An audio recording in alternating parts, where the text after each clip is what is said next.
Welcome to my MMO tier list. Today we will be ranking all of the top MMOs.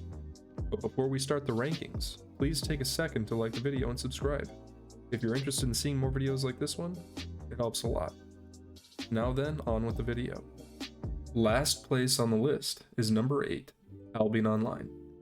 Albion Online is a sandbox MMORPG set in an open medieval fantasy world.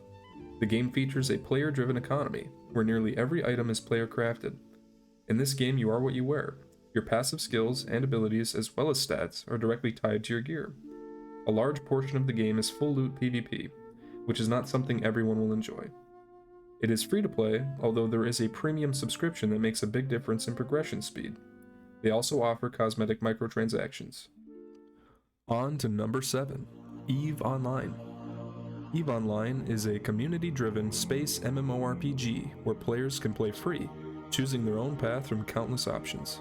Explore space, enjoy immense PvP and PvE battles, and a thriving player economy in a massive and expanding sandbox.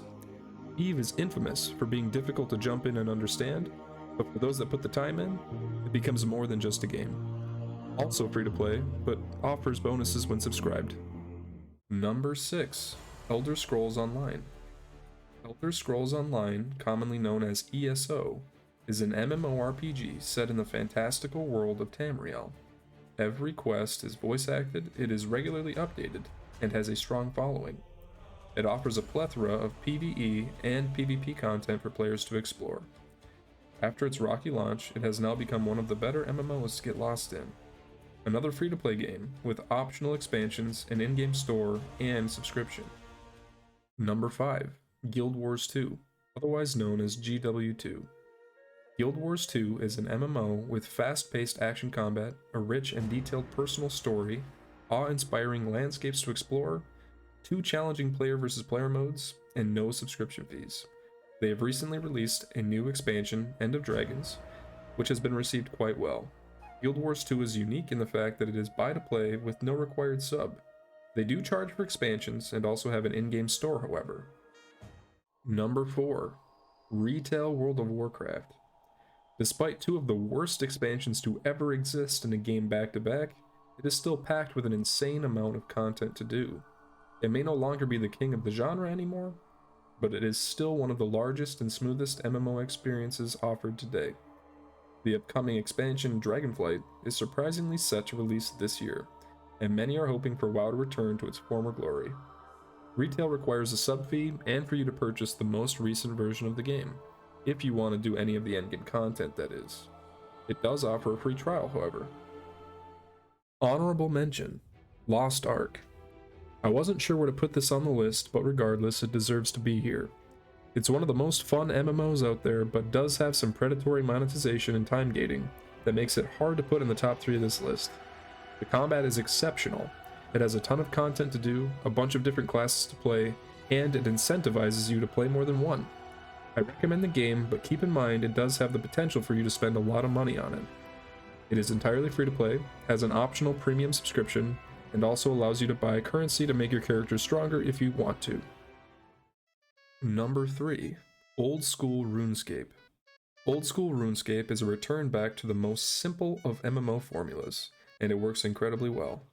It offers more content than almost any other game, has regular updates, and a community that has made clients like RuneLite to make the game easier to digest for those that have yet to be initiated.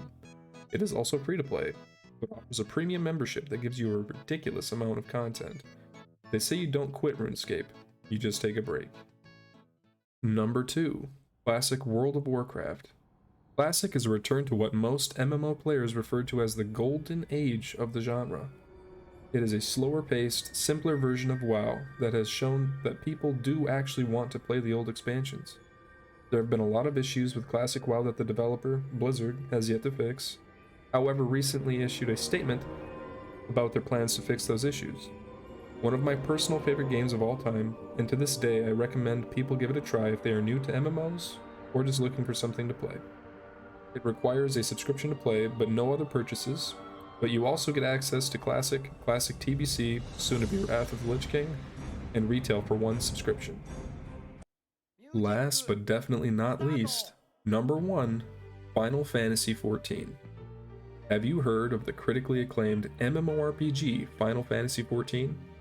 With an expanded free trial which you can play through the entirety of Realm Reborn and the award-winning Heavensward expansion up to level 60 for free with no restrictions on playtime. Of course you have, and for good reason.